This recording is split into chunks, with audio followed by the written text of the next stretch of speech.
In this video, I'm going to talk about how to write a good investor update and make the most out of your cap table. But let's start with the basics. What is an investor update and why do you need it?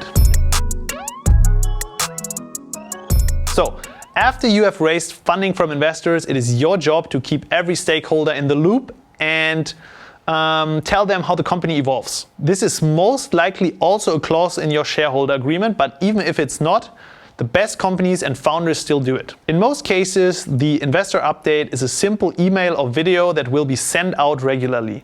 This can either be monthly or quarterly.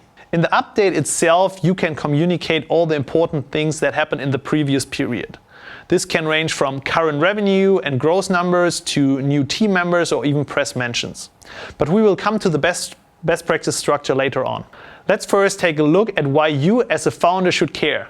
I see three central values in investor updates. The first one is about accountability to yourself. If you write these updates and look at the current numbers, you are getting a sense of whether you are on the right track with your company and fulfilling your plans. If you don't, it's a way to realize it quickly. For some of my own companies, I even wrote investor updates for myself without having actual investors on board. It really helped me to understand the big picture. The second reason is to build a deeper relationship with the investors. Just imagine it for yourself. You are investing money into a company. Would you prefer to hear nothing over a few years, to only learn about the result in the end? Or would you like to stay in the loop and see the progress over time? Most investors would prefer the second option because they A, want to cheer for you, and B, find ways to help. And this also brings me to the reason 3.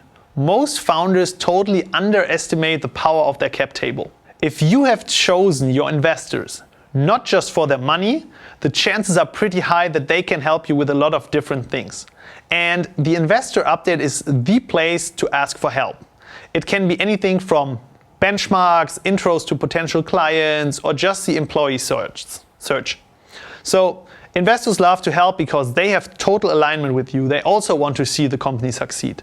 Make sure to use it. After we have talked about why you should write investor updates, let's take a look at one example structure. As always, this is just an example that I created and feel free to customize it to your needs. We are starting the investor update with a small greeting sentence that reminds the investor on why they are actually getting this email.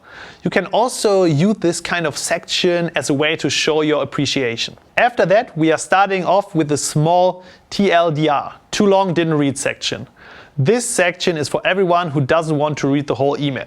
Just summarize the 3 most important things that happened in the last period. And make sure to do it in the least amount of words. And yes, 3 maximum. In the next section, we show off our key metrics. Depending on your business and your stage, these can be user metrics, revenue metrics, or any other numbers that you can track that really show off your progress. You can also just copy and paste your KPI charts in here. After we have talked about the numbers, it's time to show the highlights and lowlights of the last month. Always remember that every successful company has had problems and made mistakes during its growth. The important thing is to take your learnings out of this. In the end, anyone who gets this email wants you to succeed. The next section of the investor email is about your product and operations. Did you build something cool? New features? Some changes on the operational side? This is a place to share it. The same goes for the next section, the marketing and sales information. You can share the most essential things about your growth here. For example, how you are attracting the most users at the moment, or if you found new acquisition channels. Next up is the links section. Did you gain any press coverage, win an award, or anything else? Time to share the links here. Investors love to see these kind of things and they often share it with their audiences. Last but not least comes the ask and appreciation section. In my opinion, the most underrated section of your update. Write about the stuff you need help with. For example, that you are looking for a new developer or that you need an intro to this particular company. As a pro tip, also use this section to appreciate anyone who helped you in the last weeks. That really motivates everyone else to do the same. I hope you liked my ideas on investor updates and now you can start to build your own template. Make sure to leave your own experiences in the comments below and hit the subscribe button.